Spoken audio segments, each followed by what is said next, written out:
Isabella was always a quiet 5-year-old girl, lived with her 7-year-old sister, Anna, and their mum, Christine, in a small, peaceful town. While Anna was lively and full of curiosity, Isabella was different. Her large blue eyes, striking and mysterious, often seemed to be lost in thought. Those blue eyes held a special power, though no one knew it yet. Elena, her niece, always visited her and spent some time with them. But something's is wrong. She always had a strange fascination with Isabella's eyes. The niece, who was secretly a witch, believed that people with such eyes were gifted with great powers.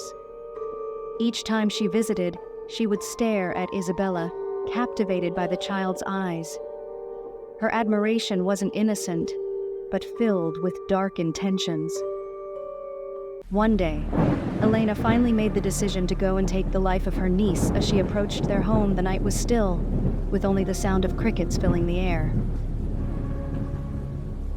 Inside the dimly lit house, Isabella and Anna were fast asleep, unaware of the dark forces that had quietly crept into their home.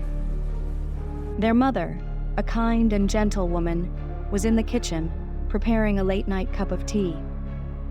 She had no idea that her own niece, the one she had taken in as family, harbored a sinister plan. As the mother poured her tea, she felt a presence behind her. Turning around, she saw her niece standing in the doorway, her eyes glinting with a malevolence that sent chills down her spine. "What are you doing up so late?" the mother asked, with a calm but wary. The niece didn't answer. Instead, she stepped forward, the shadows in the room seeming to follow her movements. In her hand, she held a small, ornate dagger. As soon as she approached her niece, she whispered to her ears, "I'm sorry. This has to be done." Before the mother could react, the niece lunged forward and pierced the sharp blade into her chest, and she gasped, her eyes wide with shock and betrayal. As she fell to the floor, her life slipping away, she managed to utter a single word and said, "Isabella," before she finally gave up. The niece stood over her, with no remorse, watching as the light faded from her eyes. She wiped the blade clean, her expression cold and determined. The deed was done, and now nothing stood in the way of her plan.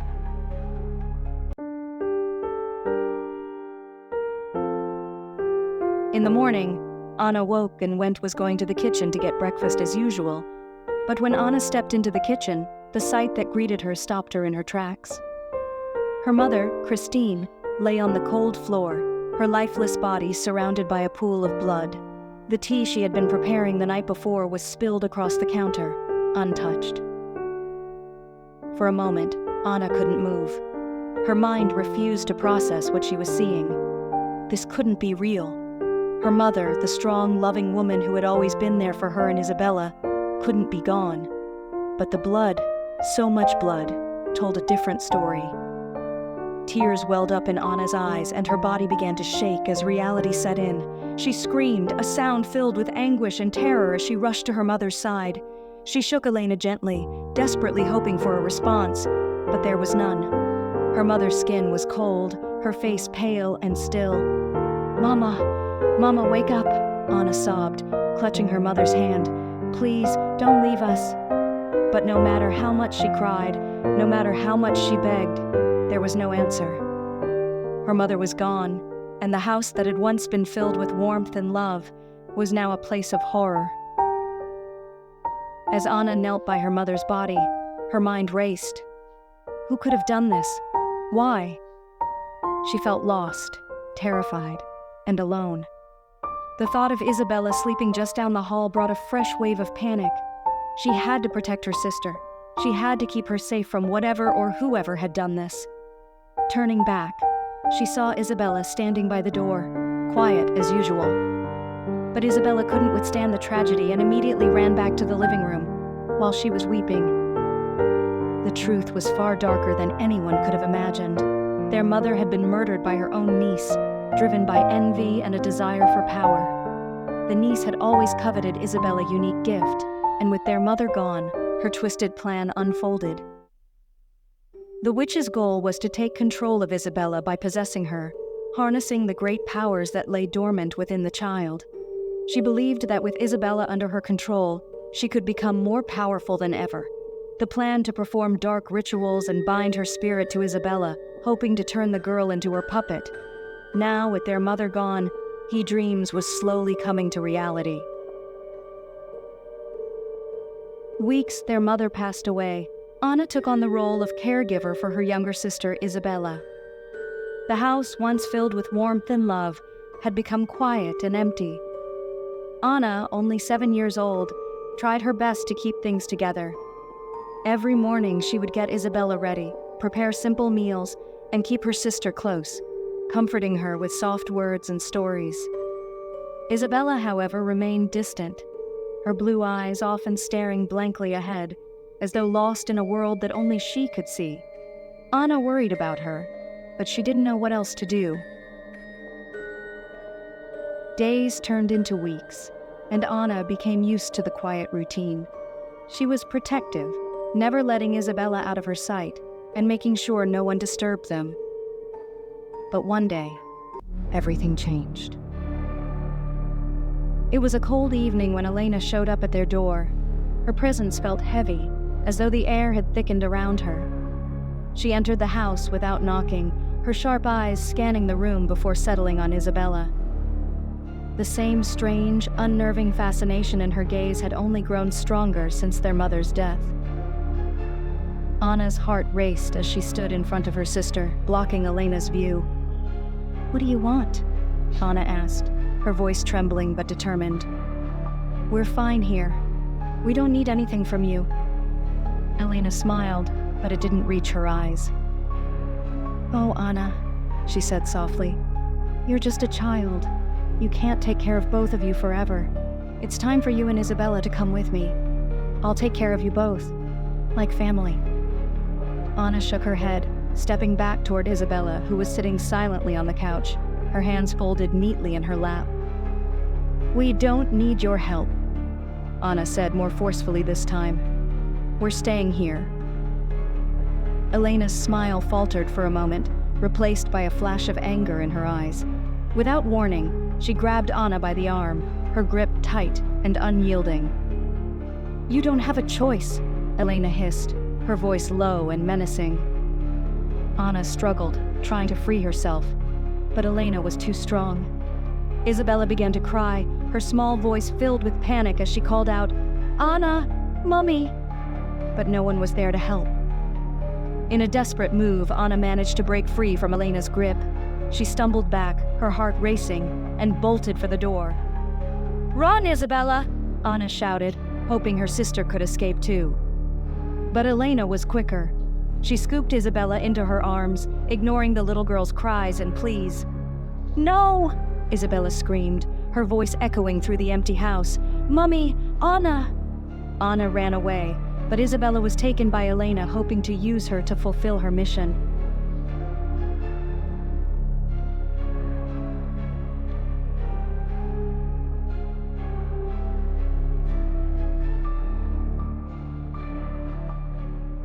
After Elena took Isabella home, the atmosphere in her house grew cold and tense. Though Elena tried to maintain control, Isabella remained distant and quiet.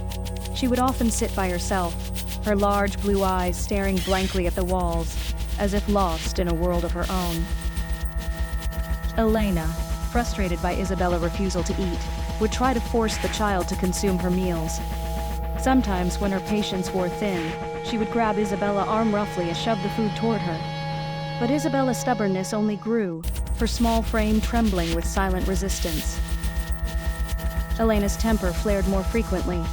She would lash out, scolding and mistreating the child, yet Isabella never cried or pleaded. She simply withdrew further into herself, her silence unnerving Elena more with each passing day. Though the house was filled with Elena's dark energy, Isabella's quiet presence began to unsettle her in ways she hadn't anticipated. One evening, Elena's house was filled with an unsettling energy as her coven of witches gathered for a secret meeting. The air was thick with the scent of incense, and the dimly lit room flickered with the soft glow of candles placed at every corner. Around a large round table, the witches, dressed in dark robes and adorned with talismans, sat laughing and talking amongst themselves, sharing stories of their powers and past exploits. Their voices carried a chilling undertone, a sense of danger beneath their light conversation. Elena sat at the head of the table, listening to their banter with a sly smile.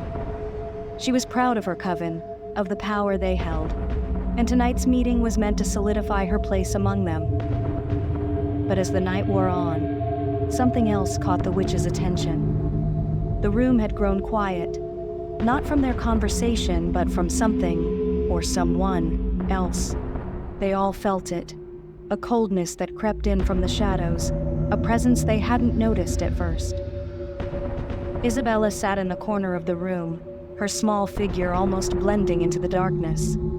She hadn't made a sound all evening, her big blue eyes staring blankly at the flickering flames of the candles.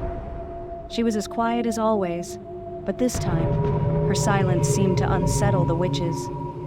They exchanged uneasy glances, their laughter fading into murmurs. There was something unnerving about the little girl, something that sent a chill down their spines. One of the older witches, a woman with silver hair and piercing black eyes, finally spoke up. She leaned forward, her voice low and cautious. "Elena," she said, her gaze fixed on Isabella.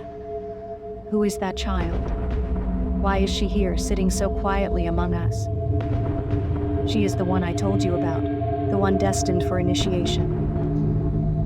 The other witches looked at Isabella, their expressions a mix of curiosity and wariness. The leader of the coven, a woman with an air of authority that even Elena respected, narrowed her eyes as she studied the child. She could feel the strange power radiating from Isabella, a power that both intrigued and unsettled her. After a moment, the leader nodded, her decision made. "We cannot wait any longer," she said, her voice firm. "The power within this child is strong, stronger than we anticipated. The initiation must happen immediately. We cannot risk losing control over her." The other witches murmured in agreement, though their unease lingered. They all felt it, the strange, unpredictable energy surrounding Isabella. But their leader's word was final, and the date for the initiation was set.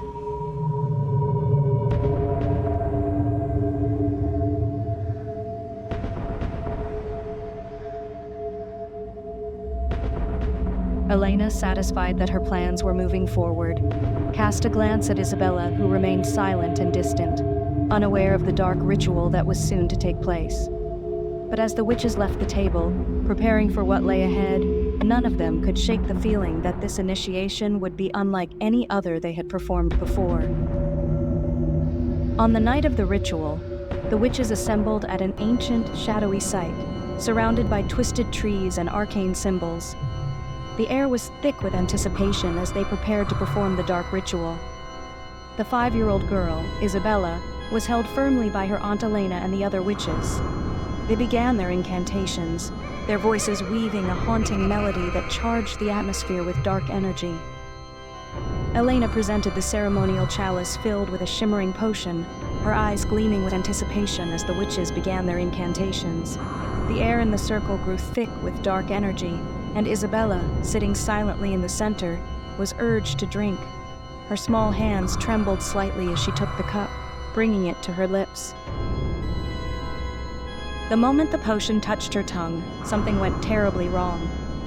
Isabella's body stiffened, and her eyes, once innocent and blue, began to glow with an eerie, unnatural light. A sudden surge of energy erupted from her, knocking the witches back. The symbols around the ritual circle flickered and then vanished entirely, as if erased by the sheer force of the disruption. The chanting witches faltered, their voices drowned by the crackling power that radiated from Isabella.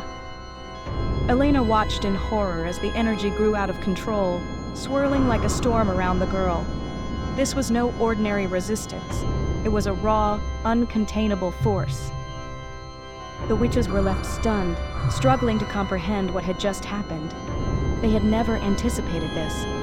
Isabella was supposed to be subdued, controlled, but instead, she had become something far more powerful, something they had no control over. The Queen Mother, the oldest and most revered witch, stepped forward, her face pale with concern. "This wasn't the outcome we planned," she said, her voice low but commanding. "We've awakened something far beyond our control. Elena, you must keep a close eye on her. If we can't bend her to our will, she will become a danger to us all." Isabella stood in the center of the circle, her blue eyes glowing brighter than ever, her small frame now radiating an aura of unrestrained power. She was no longer the quiet, passive child they had once underestimated. She had transformed into something far more dangerous, a force they had not foreseen. As the witches slowly backed away, an uneasy tension filled the night air. Isabella's power lingered like a storm on the horizon, and none of them knew what the future held.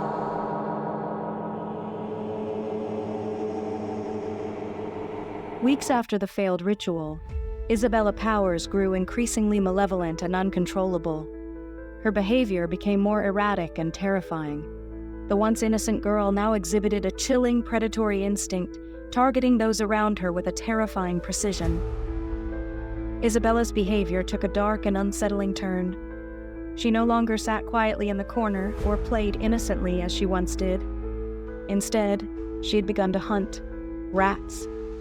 Every night without fail, she would silently stalk the rodents that scurried through Elena's old house, killing them with precision. Once caught, she would tear them apart, leaving no trace of their existence except for the blood that smeared her small hands. Elena and the other witches noticed the change but were too fearful to intervene. Isabella had grown wild, her once quiet demeanor replaced by an eerie, feral nature.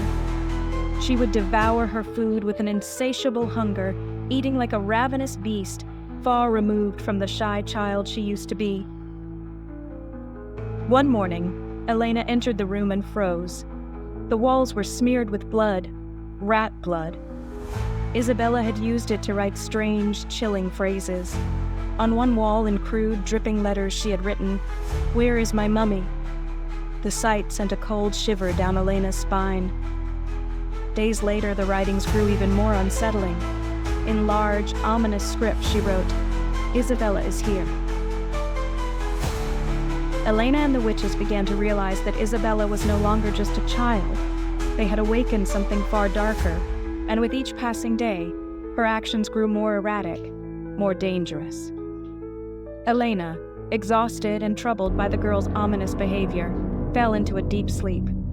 The house was eerily quiet, the only sound being the soft rustle of the night breeze through the windows.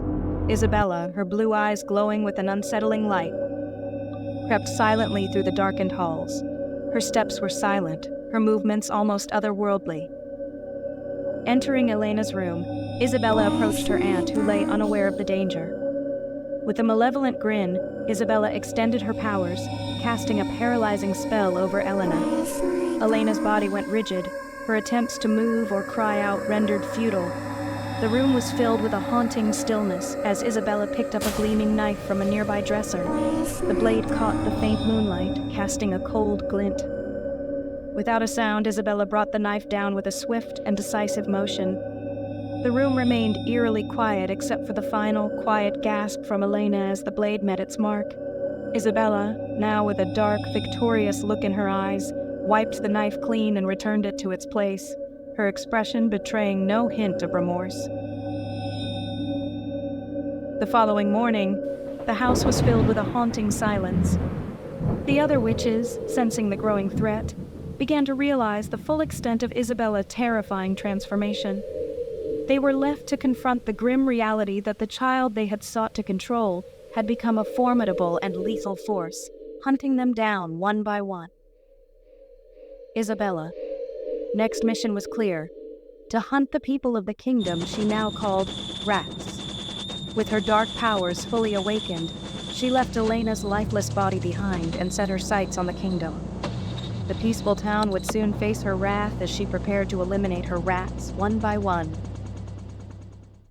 When we come to see the teddy bear here to play, if you don't complain.